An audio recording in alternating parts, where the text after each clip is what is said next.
Hi gang, it's Wild Bill here, and today we're going to be changing the shock absorbers on this very nice Safari Trek. It's a 1994, so for all you Trekkies out there, you'll get a kick at this. But the other thing is, it's also on an Isuzu NPR chassis, so if you happen to own an Isuzu NPR, there's millions of them out there on the road, running every day, hundreds of thousands of miles on each one. They run forever. So if you have an Isuzu NPR or a early Safari Trek from 91 to 94, this video will be for you. We're going to be changing those front shock absorbers. It's not a really difficult job, but there's a few tricks that I wanted to show you along the way. Also wanted to thank all the veterans that are watching for your service, and I'm a vet myself, and it's always nice to hear that, so thank you very much for your service. Anyhow, this is a 1994 Safari Trek, and like I said, for all the Trekkies out there, you'll be happy to see this. I'm going to have some other videos for you also, leaky roof fixes and all that kind of stuff. This one has a mural of a beautiful albino spotted leopard on the back here.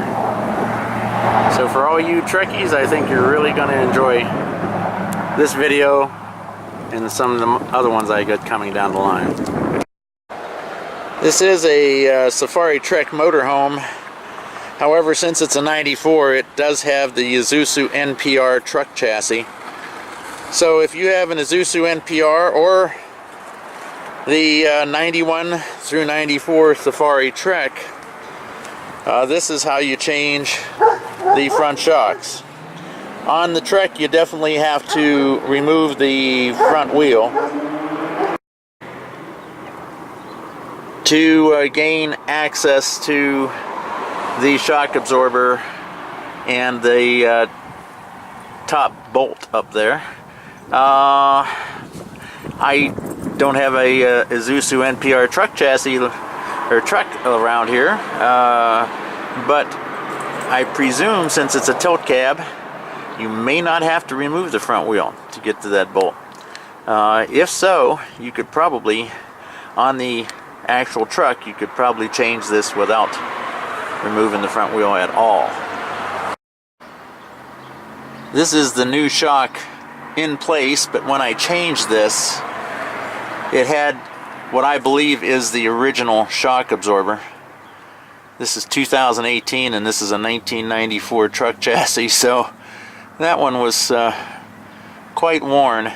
And I did notice that the top nut, or the top bolt coming out of the shock absorber, had two nuts on it. Something you may not notice when you first go to change it, depending on where you're located when you're changing it. But the original shock did in fact have two nuts. So don't put your socket or your wrench completely down. Keep it up top when you're busting it loose, because it will not bust loose if you try to get both of them at the same time. I'm trying to get you a good shot of that double nut that I was talking about on the top bolt of the shock absorber, and I was able to get inside the engine compartment, and there you go. You get two nuts, so make sure that you keep your wrench or your socket on that top nut to break it. And then after you get that one off, go to the bottom one, because if your socket goes all the way down, if those nuts happen to be in a line and your socket goes all the way down, or even partially on that lower nut, you're never going to get that thing broken. So if you have the original shock on your chassis, that top nut is a 17 millimeter, and you know, if your shock has been changed before, it could be anything don't really know, whatever they happen to be using. The one that I put on here, this new one, has a 14 millimeter, and it's a molly nut, so it will not have two nuts, so you only have one to turn whenever you're taking this one off. So again, depending on if your shock has been changed before or not, but if it's the original, it will have a 17, or excuse me, it will have two 17 millimeter nuts. Don't forget, remove the top one first. On the bottom here, if I can get around to showing it,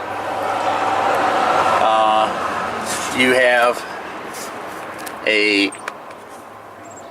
I used a 7/8 6-point socket on there, and it came loose pretty good with an impact wrench, pretty quickly with an impact wrench, so I would suggest using an impact.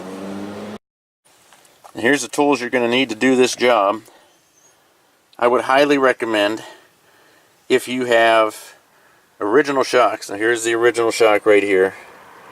This top tube right here is steel on the original shock, and you can put the old bicycle chain vice grip on that top tube to hold it in place when you're breaking that top nut of the two nuts that are on top of this bolt. Okay, that's the bolt that comes up where I showed you before, has the two nuts on top. And so anyhow, you're going to hold it with the bicycle chain vice grips. You're going to take this number 17, preferably 6-pointer, and 17 millimeter, and put it on a pretty hefty, long, as you can see, breaker bar to break that top nut loose. Once you get that top nut loose, or broken at least, with the breaker bar, you can then use the ratchet and put your 17 on the ratchet and take that completely off. You probably won't need the breaker bar then to loosen the second nut. It wasn't all that tight on mine, but depending on how much rust is on the top of your shock will depend on that. And of course, you want to use a lot of either WD-40 penetrating oil, not just regular WD-40, but they make a penetrating oil, or any other penetrating oil that you might have. Then if your shocks have been replaced before, this top tube, you can see that's steel, may be plastic. Okay, my new ones are plastic, so I would not be able to use this method with the bicycle chain to loosen up the top nut, or to at least hold it in place.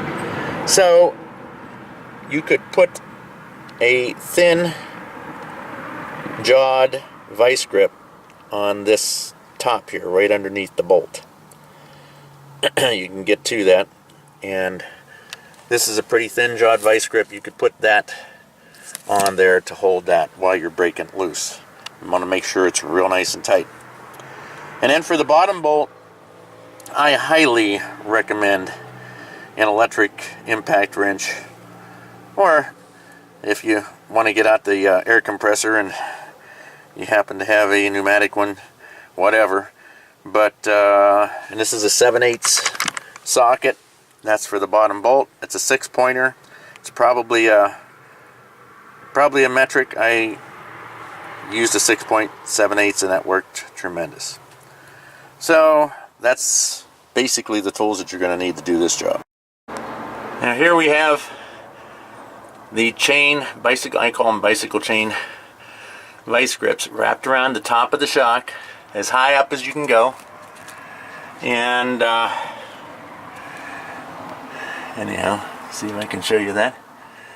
And of course that's on the original that has the metal casing. If it doesn't have metal casing, you ruin the plastic one, so you don't want to do it that way.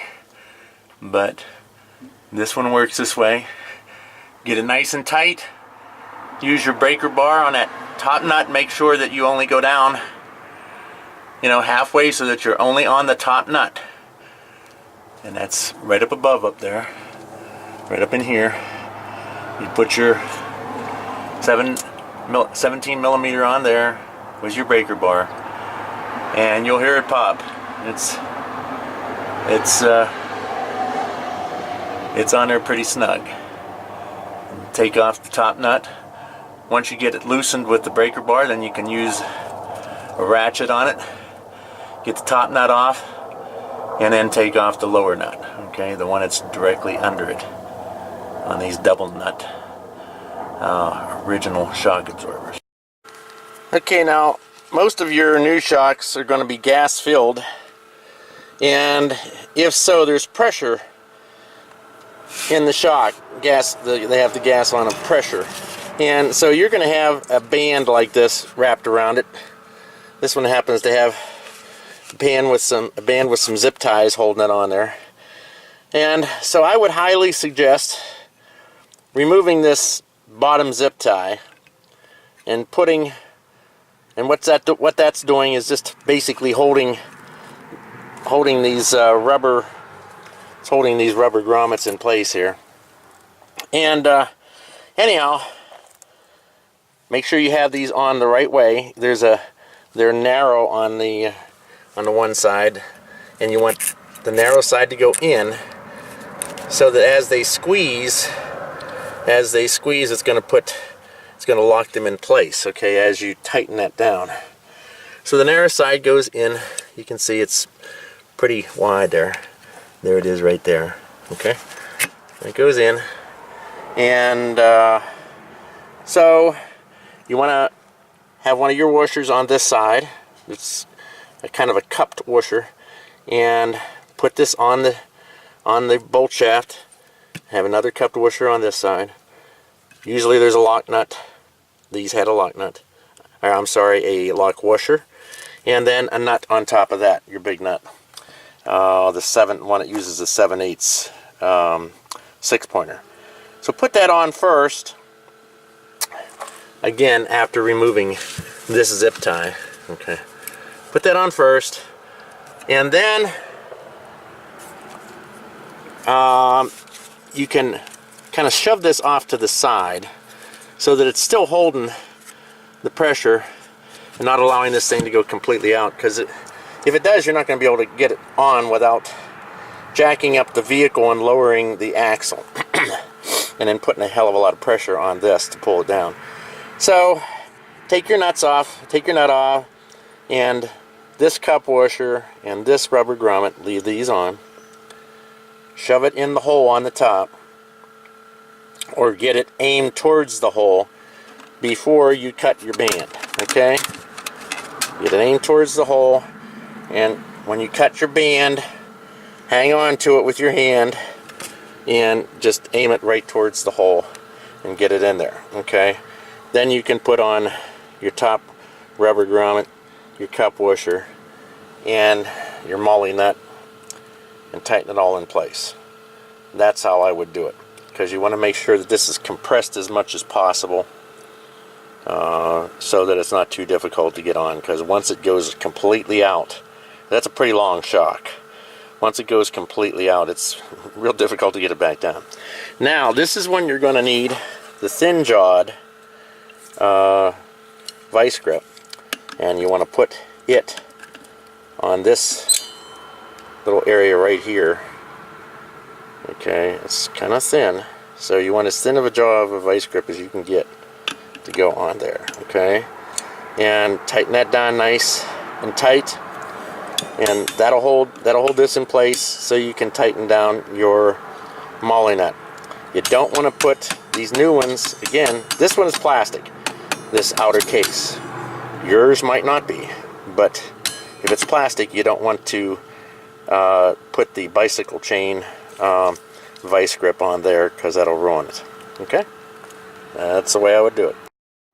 Just want to alleviate any confusion there might be on these bottom rubber grommets that go onto your your bottom